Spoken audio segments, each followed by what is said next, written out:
श्री बाके बिहारी की एक भक्त की अद्भुत कहानी है। एक समय की बात है, झांसी और शिवपुरी के मध्यम में कोरा नाम का एक गांव है। उस गांव से महुआर नाम की नदी गुजरती है। उस महुआर नदी के किनारे श्री बाके बिहारी जी का एक प्राचीन मंदिर है, जो आज भी वहाँ पर स्थित है। उस मंदिर के ठीक बगल में एक जीर्ण शीर्ण मकान स्थित है। एक महात्मा जी उस बिहारी जी के मंदिर में पधारे। उन्होंने वहाँ के पुजारी से उस जीर्ण मकान के बारे में पूछा कि इस मकान की क्या कहानी है। तब उन पुजारी जी ने महात्मा जी को कई बरस पहले की एक सत्य घटना सुनाई। बात उस समय की है जब उस मंदिर के महंत थे श्री राजवा दास जी महाराज, और जो यह मकान टूटा फूटा है, यहाँ पर एक दुकान हुआ करती थी। यहाँ पर एक गोहोई बेसा जाति की बुढ़िया महिला रहती थी। उसके परिवार में कोई नहीं था, वो अकेली ही यह रहती थी। बेसा जाति की होने के कारण उसकी आदत थी कुछ ना कुछ व्यवहार करने की। इसलिए वो कचौरी और पकौड़ी बनाती थी और बेचती थी। लोगों उसे कहते थे, माई तू इतनी बूढ़ी हो और अकेली रहती हो, तुम्हारे पास इतना बड़ा मकान है, दुकान है, और तुम रजिया व्यवहार भी करती हो, क्या करोगी? इतने धन का यह सब छोड़कर भगवान का नाम लिया करो। लेकिन वो बुढ़िया नहीं मानती और इसी प्रकार रोज कचौरी पकौड़े बना बना कर बेचती थी। एक दिन उसे रात्रि में सपना आया। उसने सपने में देखा कि वो मर चुकी है और लोग उसकी संपत्ति लूट लूट कर ले जा रहे हैं। सवेरे जागने पर उसे लगा कि कहीं सच में ऐसा ना हो जाए, क्योंकि मेरा तो कोई है नहीं। मेरे बाद तो यह सब संपत्ति लोग ही लूट कर ले जाएंगे। लोग यह सब लूटते, यह तो ठीक नहीं। ऐसा विचार करके वो बुढ़िया अपने गाहोई बेसा समाज के लोगों के पास गई। उन सब से सलाह करके उसने अपनी सारी संपत्ति बिहारी जी को मंदिर के नाम कर दिया। इसके बाद वो बुढ़िया अपनी दुकानदारी छोड़कर बिहारी जी की मंदिर में ही निवास करने लगी और मंदिर से ही उसे दोनों समय का भोजन भी मिल जाया करता था। अब उस बुढ़िया ने अपना सारा जीवन भगवान श्री कृष्णा को समर्पित कर दिया। वो सारे दिन मंदिर में बैठकर भगवान श्री कृष्णा की भक्ति किया करती थी। जो हाथ बेसन में सने रहते थे, उन हाथों से वो माला फेरती। जो आंखें ग्राहकों की प्रतीक्षा करती थी, वो आंखें अब भगवान को निहारती थी। उसकी पूरी जिंदगी बदल चुकी थी। गांव के सभी लोग अब उसे भक्तिन कह कर पुकारते थे। उस मंदिर के महंत श्री रजवा दास जी महाराज थे, जो एक मृत विवाहित व्याकृत थे। एक वो भक्त ने रात को हमेशा की तरह दूध पी रही थी। महंत जी ने देखा कि भक्तन दूध पीते पीते कुछ चबा रही है। भक्तन बोली, महाराज आप दूध में मेवा ज़्यादा डाल देते हो, उसी को चबा रहे हूँ। महंत जी ने सोचा, मैं और दूध में मेवा डाल दूँ, मैं दूध में चीनी डाल देता हूँ, वही बहुत है। महंत जी का माथा ठनका। दूसरे दिन उन्होंने देखा दोपहर को भक्तन को दाल परोसी गई तो दाल में घी तैरता दिखाई दिया। महंत जी ने पूछा, यह दाल में घी कहाँ से आया? भक्तन बोली, महाराज आप ही तो दाल में घी डाल कर लाते हो। महंत जी को लगा शायद बर्तन में पहले से ही घी गिर गया होगा, और महंत जी रोज देखते भक्तन की रोटी और दाल में रोज घी दिखाई देता, और उसके दूध में मेवा भी बढ़ते जा रहे थे। साथ ही महंत जी की रसोई में घी और मेवा से भरे पात्रा खाली होते जा रहे थे। महंत जी को समझ नहीं आ रहा था कि यह सारे पात्रा कैसे खाली हो रहे हैं, क्योंकि उनके अलावा रसोई में कोई नहीं जाता था और रसोई की चाबी हमेशा महंत जी के पास ही रहती थी। एक दिन महंत जी भगवान की आरती कर रहे थे। उन्होंने देखा भगवान बिहारी जी के वस्तु की बाहों पर घी लगा है। उन्होंने सोचा शायद आरती करते समय लग गया होगा। महंत जी ने उस वस्तु को धोकर बिहारी जी को दूसरी पोशाक पहना दी, लेकिन दूसरे दिन उन्होंने देखा भगवान के दोनों हाथ घी में सने हुए हैं। अब महंत जी को विश्वास हो गया कि यही बिहारी जी भक्तन को दूध में मेवा और दाल रोटी में घी डाल कर देते हैं। महंत जी ने बिहारी जी से कहा, प्रभु आपकी यह चोरी की आदत अभी तक नहीं छूटी। प्रभु मैंने वो सब खाद्य सामग्री सातों की सेवा के लिए बचा रखी है, परंतु आप तो सब कुछ भक्तन पर लुटा रहे हैं। यह ठीक नहीं है। कभी कोई संतों की जमाता आ गई तो मैं उनकी कैसे सेवा करूँगा? भगवान चुपचाप सुनते रहे, कुछ नहीं बोले, लेकिन भक्तन के लिए उसी तरह घी और मेवा लुटाते रहे।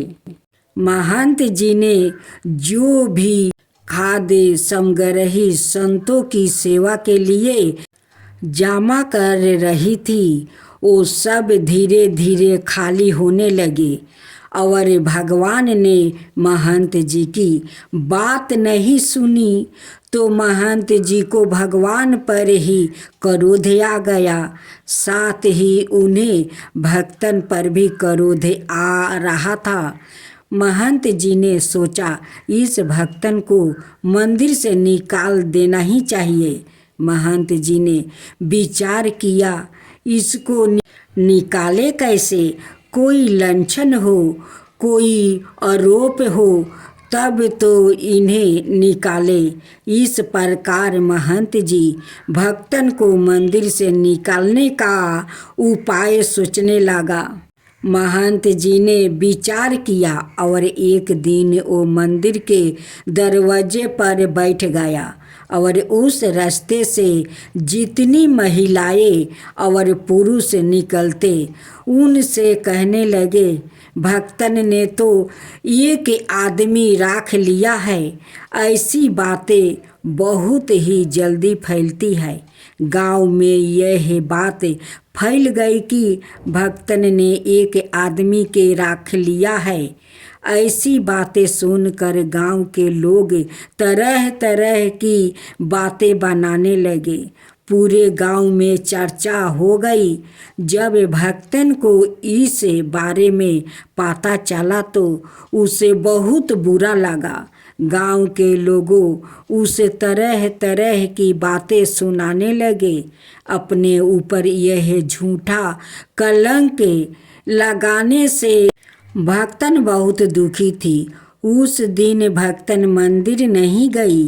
वो सीधे अपने गवाही बेसा समाज के लोगों के पास गई और उनसे कहा, मंदिर के महंत जी मुझ पर झूठा कलंक लगा रहे हैं।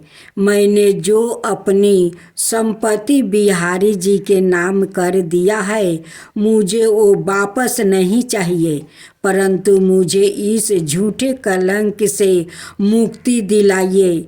मैं भीख मांग कर अपना गुजारा कर लूँगी, परंतु अब मैं वहाँ उस मंदिर में नहीं रहूँगी। भक्तन की यह बात सुनकर गवाही बेसा समाज के सभी लोग भक्तन के साथ हो लिया और मंदिर की तरफ चल पड़े।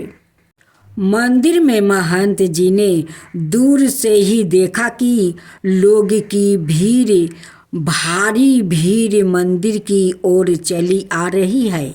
महंत जी ने सोचा, आज तो कोई उत्साह भी नहीं है, फिर यह सभी लोग इधर क्यों आ रहे हैं। जब उन्होंने ध्यान से देखा, इस भीड़ में वो भक्तन भी आ रही थी, तो महंत जी समझ गया कि यही भक्तन इस सब को अपने साथ लेकर आ रही है। इसलिए वो उत्तर देने के लिए तैयार हो गया। जैसे ही सभी लोग मंदिर पहुँचे, किसी के कुछ भी कहने से पहले महंत जी बोले, लोगों समझे नहीं। महंत जी बोले, मंदिर के सारे घी और मेवा के पात्रा धीरे धीरे खाली होते जा रहे हैं। यदि कोई साधुओं की जमाता आ गई तो हम समय पर उन्हें क्या खिलाएंगे। सभी लोग बोले, अगर ऐसा है तो यह कहिए कि भक्तन चोरी करती है, लेकिन अपने तो इस पर दूसरा कलंक लगा दिया है। महंत जी बोले, यह चोर नहीं है, यह सच्ची और ईमानदार है। लोग बोलते तो फिर अपने इस पर यह कलंक क्यों लगाया। महंत जी बोले, इसकी भक्ति ने बिहारी जी को अपने बस में कर लिया है। वो ही इसको मंदिर की रसोई से चोरा चोरा कर मेवा और घी खिलाते हैं। बिहारी जी ने इसे गोपी रूप में स्वीकार कर लिया है और इसने बिहारी जी को पति रूप में मान लिया है। इसलिए हमने कुछ भी गलत नहीं कहा। यह कहकर महंत जी ने सभी लोगों को मंदिर में घटित हुई सारी बातें बताई। सब लोग क्या सोचकर आए थे और मंदिर आकर उन्हें कुछ और ही पता चला। यह बातें सुनकर सब लोगों की आंखों में आंसू आ गया। सभी लोग ने कहा, महंत जी, अब आप इस भक्तन की चिंता ना करें। हमारे इतने परिवार है, यह जिस भी परिवार में पहुंच जाएगी, वहाँ के लोग इसे भोजन कराकर सवाए को धन मानेंगे। जिसका भगवान से नाता हो उसकी सेवा करना तो हम सभी का सौभाग्य होगा। भक्तन ने कहा, अब मैं कहीं नहीं जाऊंगी, यही इसी मंदिर में रहूंगी। दोपहर को महंत जी भोजन लेकर आए, लेकिन भक्तन ने भोजन खाने से मना कर दिया। कहा, मुझे भूख नहीं है। महंत जी बोले, हाँ, अब तुम हमारे यहाँ भोजन क्यों करोगी? कल से तो तुम्हारा बड़े बड़े सेठों के यहाँ निमंत्रित है। यह कहकर महंत जी चले गए। रात को महंत जी दूध लेकर आए। भक्तन ने नहीं पिया। वो सारी रात श्री बिहारी जी के सामने बैठी रही। महंत जी को भी नींद नहीं आ रही थी। वो भी भक्तन को अपने कमरे में से बैठे बैठे देख रहे थे। सुबह के 3 बजे जब सब लोग सो रहे थे, भक्तन ने भगवान की देहरी पर सिर रख कर आंसू बहाए और उनसे कहा, अर्थात आपका नाम बदनाम किया, इसलिए मैं और अधिक बात बढ़ाना नहीं चाहती। और जब आपके हाथ से प्रसाद पाए तो अब क्या किसी दूसरे के हाथ से प्रसाद पाऊं? ऐसा कहकर जैसे ही भक्तन ने अपना सिर मंदिर की देहरी पर रखा, अचानक एक बहुत तेज प्रकाश हुआ और गड़गड़ाहट के साथ मंदिर के सभी दरवाजे खुल गया और मंदिर की सभी घंटियां अपने आप बाज उठी। महंत जी और सभी लोग जाकर अपने अपने कमरों से बाहर आए। सभी ने देखा कि भक्तन के शरीर से एक प्रकाश पूजित निकला और बिहारी जी के श्री विग्रह में जाकर समा गया। भक्तन के प्राण श्री बिहारी जी में विलीन हो चुके थे। पूरे गोरा गांव में इस बात का हाला मच गया। अगले दिन गौरा गांव में ही महुअर नदी के किनारे भक्तन का अंतिम संस्कार किया गया और वहीं पर उसकी समाधि भी बनाई गई।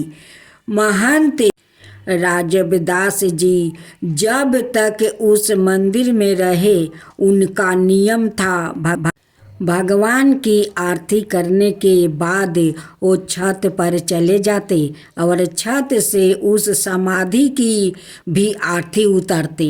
आज भी वो गर्भ गांव है, वहाँ आज भी बिहारी जी का वो प्राचीन मंदिर है। मंदिर के बगल में वो खंडहर है, मकान है और आज भी उस भक्तन की समाधि वहाँ उस महुआर नदी के किनारे स्थित है। तो बोलो बाके बिहारी की जय, बाके बिहारी की जय।